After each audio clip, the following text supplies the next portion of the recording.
Hi everyone, I'm Nancy. And I'm Stephanie. And if you enjoy our videos, please like and subscribe. Are you singing that? I'm gonna sing it this time. So before we start the show, I've got something to celebrate. What? Omid Scobie finally blocked me on Twitter. Yeah. The people that don't know, Omid Scobie is the guy Congratulations, by the way. I'm so happy. So many people have congratulated me. I'm gonna get you a cake today. I know. I just feel like I've done, you know, it's been a long, tough journey, but I finally had him do it. He's the guy who wrote, along with his other partner in crime, wrote Finding Freedom, the book that Meghan helped write, and then they ended up finding the He's emails. their spokesperson. He's like their official, unofficial spokesperson, but he finally blocked me, so he noticed what I said. I usually just kind of say the truth to him. Yeah. He kind of just ignores me. You should show the tweet that did it. I am. I basically called him a court jester. Oh, that's ridiculous. He didn't like that. For that? Or for that, yeah. Oh, I know. I responded to you. I know. I called, and then I went, no, he's more like the village idiot. Yeah. That's so funny. In the town square. That got you blocked? That got me blocked. I've said much worse things to him. Good job, dude. I know. I'm really excited. I'm joining a awesome group of people. I'm very happy to be in the club. Happy for you, So man. thanks. Today, we're going to get into Princess Eugenie. I didn't know any of this stuff. You know, she's really starting to piss me off. What happened? It all started back when we saw her in LA for Prince Philip's funeral. Okay. She was having dinner with Harry and Meghan at that restaurant. Now, keep in mind, Meghan called the Paps so she would be photographed having dinner with herself, Harry, and Princess Eugenie. And then, of course, there was a picture of this? Of course, okay. yeah. There was a back of a man. Mm-hmm. People that took the pictures of them, the four of them having dinner, was TMZ. So it was tipped off. It wasn't Backrib, but it was Nancy, TMZ. it was tipped off by Meghan? What? So the whole time we're thinking that that's her husband, Jack Brooksbank. It turns out, guess who that mystery man was the whole time? Was it Meghan's guy? It was Markus Anderson. Markus Anderson, yeah. Why is she having dinner with Markus Anderson, and why is he then going home with Meghan and Harry? It's sort of like Jonathan Cheban when he has dinner with Kim Kardashian and all her family. Yeah. It's creepy. It's really creepy. Markus Anderson, I cannot find anything about this man. They scrubbed the internet. Pre-Meghan. And that tells me that either Markus Anderson is not his real name. He was supposedly a Soho House waiter that moved up to the ranks. And now he's like the guy who every time a Soho House opens in a new city, he goes there and is the guy who opens it. They're opening one in Portland. And he's going to be here. Yeah. Now, are Stephanie and I going to join that Soho House? Yes. 1,000,000%. Are we going to be at the opening? 1,000%. Because I need to go check out this guy and see what it's all about. Another thing I found that was really strange about Markus Anderson. The Arlington Club. That's a good one in Portland too. The one thing that I found. That's secret. Reminds me of a procurer. Do you know what a procurer is? Yeah, I know what I'm not a moron. I believe that this guy, my theory is, allegedly, that this guy procures women. Of course. And men. Of course. For people of the Soho House. We know what Soho House is. Yeah, and that's where Stephanie can explain. For anybody that ever says, it's a conspiracy, or it's not true. Guys, there really is like Hollywood. And like you've got the Viper Room, you've got, you know, the Rainbow Room, you've got all these places that you can go and be seen. There is an underbelly. There's definitely an underbelly, and we're never going to ever name any names, but there is an underbelly because we once were out at a pretty hopping club, and we met a huge. Did you say hopping club? I don't know how to say it anymore. I mean, it was back in the 2000s, but you know, we were back, you know, and we thought we were in because we were in the VIP room of the club, and we met, Stephanie met a famous Hollywood TV producer. Not going to say he his wasn't name. a TV producer. Yeah, he was TV too. He was a movie producer. He does do TV too. He does, but okay. Anyway, so all right. Anyways, big deal. So anyway, so that's neither here nor there. So she meets him, and afterwards, he wanted to go to a special club, and we were like, "What are you talking about?" That was a fun night. But we were like, what are you talking about? There really is like an underbelly. Because this club had everything. I had never heard of this club before. And strippers. There really is an underbelly of Hollywood. And there, like I said, there's cool people that can like get into like VIP rooms and all that stuff, but then there's really cool people that can membership get only. Membership only stuff. And so we have experience. So that's the Soho House, and that's what I believe Markus Anderson is part of, procuring women and men for people. I think Jeffrey Epstein definitely was a part some sort of role in that. This is the thing about Jeffrey Epstein and Ghislaine Maxwell. They were sent to prison for, right? Okay. Who were the clients? Yeah. Procurement's just who were the clients, guys? Come on. Yeah, we know. Come on. I mean, come on, get real. Let's get real. Let's get real. Prince Andrew and Meghan have met before. Come on. Yeah, they've definitely met before. This is ridiculous. This is so stupid. It's so dumb. So anyways, this is my feeling. So what is your thing about Eugenie? Now it's coming. Her husband, Jack. A lot of people think that it's like Beatrice's husband, where he just comes from money and, you know, they're just this perfect international couple. Okay. It turns out that Jack was a bartender, a college dropout. Mm-hmm. So then he became like a brand ambassador for Calamigos tequila. Oh, God. Stephanie, who is the founders of Calamigos tequila? Who are the founders? I know George Clooney and Cindy Crawford's husband. Randy Gerber. Randy Gerber. Yes. So it's all starting to come together now. I believe in my heart of hearts that Eugenie is compromised like Harry's compromised. Okay. First of all, Markus Anderson, I think, compromised Eugenie first. Mm-hmm. Yeah, probably. That's what I think. I think that Prince Harry was always the target, but they had to get to him. Mm-hmm. And I think Eugenie, you know, was a partier, you know, she was in that crowd. There's nothing wrong with that. Who cares if she is? But what do people like Markus Anderson and Meghan and Epstein do to people to keep them in their crowd? They get collateral. They get pictures. Pictures. Yeah. Now, confessions. Just like any cult. You don't think that Eugenie gets drunk and can compromise herself, and there's pictures and all this stuff? This is allegedly, this is what I think happened. That's why she had to be part of the Netflix documentary and not say anything. I think that's why she had to take it up the bum the day of her wedding when Meghan looked like she was 9 months pregnant, even though she wasn't.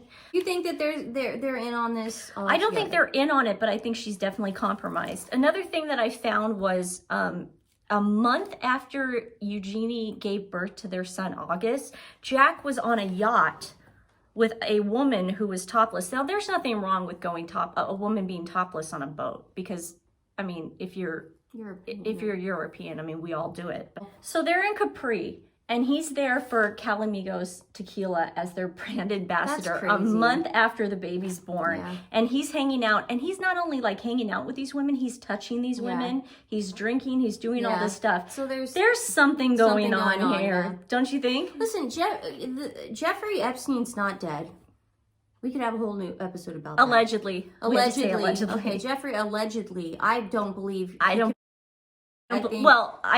don't think he Epstein himself. I really do believe the man's alive, because he's alive. I think the man is smart enough to know that if he was placed in a jail cell, he was going to say, look guys, if something happens to me, this is going to get sent to the FBI. They had a plan A, they had a plan B. The cameras went out and he was taken out. That's our opinion. This is my opinion. That I think she's compromised, because now she's merching. Did you know that? I didn't know that. She's now being seen in London. Shock me. She's being seen in London, and she's now using Backgrid, and she's merching. She's merching. Now, anybody who knows anything is Backgrid is the dial-a-pap. Dial-a-pap. And how did they Meghan. and then in order to merch, you have to, a representative of yours has to tell the people what you're wearing. You have to wear certain clothes, you have to be styled. All this stuff. So it's a big to-do. There is definitely, now Marcus is obviously living with Harry and Meghan. Of course, yeah. That is 100%. They don't go anywhere without They him. do not go anywhere so without this man. It is so creepy. That shot of them all having dinner in LA was really, really creepy. Makes sense now. I have a theory. What's your theory? Her dad is Prince Andrew, right? Yes. I think she's protecting him. I think he got into a lot of trouble. I think he went in over his head. Meghan and Marcus know. I think Meghan and Marcus know, and I think in order to protect her dad, because I would do anything to protect my dad. Wouldn't you do anything? I'd do anything to protect you and my mom. Yeah. Those are the only people I would do that for. But I'm saying I think she's protecting Prince Andrew. I think he got into a world of trouble, and now that the Queen has passed away, he doesn't have the protection that he really had, and I think his daughter is taking a bullet for him. That's what I think. You could be right. Yeah. That's what I believe. You could, because I just know that world. I know how that works. It goes, you know what? If you don't do this for us, we're gonna hurt your dad. No, you're right. Yeah. So okay. So that was fun. I mean, that makes a lot of sense, Stephanie. Another creepy thing about Marcus Anderson that makes me believe that he is a procurer of young up and coming actresses and stuff is his date to Harry and Meghan's wedding was Izzy May. Yeah. She was at the time 17. All this floats right back to Epstein, Nance. It does. I mean, Nance, it does. This is really, dude, this is ridiculous. We all saw Prince Andrew and Epstein walking in the park together. They had a very close relationship. You know, Nancy. Yeah. We know what this is. She's protecting her dad. She got caught up quick. Yeah. She got caught up quick. Yeah, this happened fast because I would do it. Even the Halloween pictures of them together in Toronto is, well, first of all, Harry looks like he's on he's on drugs. Angel dust. I mean, he is out of it in those pictures. It's definitely Molly. He's just having a good time. Having a good time. Again, I could care less. But I don't care if you take ecstasy. The creepy thing is, he looks completely out of it. Who doesn't look completely out of it? Marcus and Meghan. Marcus and Meghan look completely sober as a judge. That's how, because they have an agenda to take these pictures and compromise Jack, Eugenie, Harry. It wouldn't shock me if Meghan Markle is the new Ghislaine Maxwell. It would not shock me in the slightest bit. Well, another thing, I don't think Ghislaine's even gonna, I don't know, I think we read the trial, the transcripts, we heard about it, and I think we'll never hear from her again. Probably and I think she will disappear, or the person, allegedly, the person in the jail cell right now, the person living in the prison, is a double. Of course. Allegedly. That's what I think. Yeah, but these people are too powerful. Eugenie doesn't care that he's hanging out with Italian models on a yacht. Yeah, I mean, it's crazy. They got in way over their head. Yeah, yeah. With people that they didn't even think were going to hurt them. They were nice at first. They were friendly. They were fun. Yeah. I guess you really do have to, like, you know who you're hanging out with and trust people in this world. Meghan, I wouldn't trust. Also, you got to remember when we were in our late teens, early 20s, there was not social media. There was no social, well, there was, but there was no iPhones. It was just a different time. So now you can't even see, that's the thing about the Soho House. They do not allow cell phones.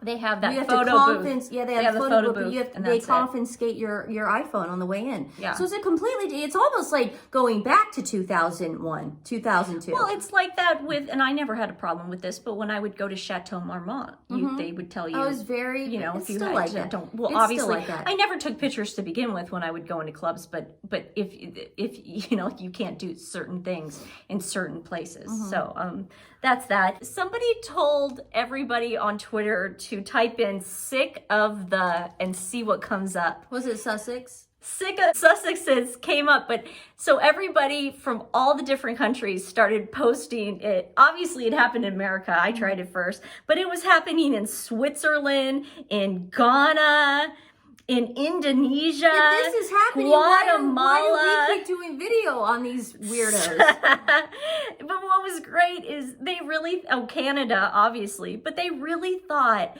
that they were going to be these global sensations. Remember when they said service is universal? Well, they have yes men around them. So. You know, the Caribbean, what was one that was really out of Romania, Malaysia, They've done nothing. Australia. They've done nothing in America. Germany. They've done nothing. Peru. They've done nothing for the world. Israel. They've made complete bums out of themselves. That's funny. So that was the... yeah. Harry's doing a live stream this Saturday with Gabor Mate. Now, Gabor Mate is a Canadian kind of like psychologist.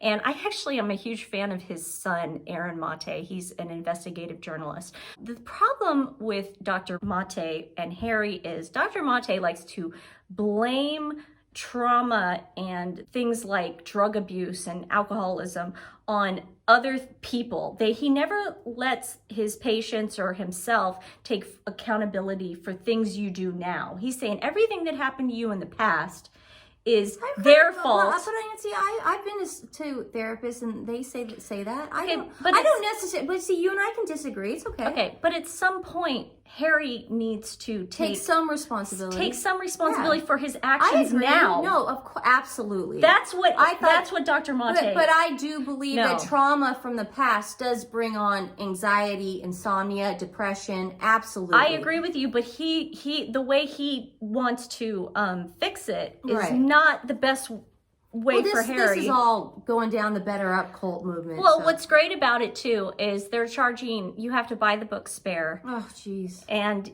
it's going to be. Wait, they're charging people to do this? It's going to be $40 to $60. It's a live stream. Online, and it's a live stream. And you can submit your questions Harry? before, but you can't ask them. You know how like in live streams you can like ask people questions during the thing? He's charging poor people for... Well, his publishing company is, because obviously the books didn't do very well. Well, they did. I can't deal with that. So, yeah, that's going to happen on Saturday. I've had it. Yeah. I've had it. I know. Steph's had it until we... Charging people to help them with mental health over a live stream. Yeah. That's... Wow. Today we are going to feature a UK rescue. It's called Hereford and Rochester Animal Rescue, and they do wonderful work over the pond. And I suggest anybody who wants to give to a smaller rescue that makes a huge difference, please give to Hereford and Rochester Animal Rescue. And if I said any of that wrong to my UK friends, I apologize. And we would also like to bring to light that there were tornadoes. Norman, Oklahoma got hit very hard. Ohio. So I am going to put some rescue sites from those areas in the description as well. And if you want to give to any of those, because I'm sure they could use a lot of people who can foster and adopt right now to get the animals out of the shelters, because they're really hurting in that area of the country. Thank you for joining us, and we will be back soon. Have a great day. Bye, guys.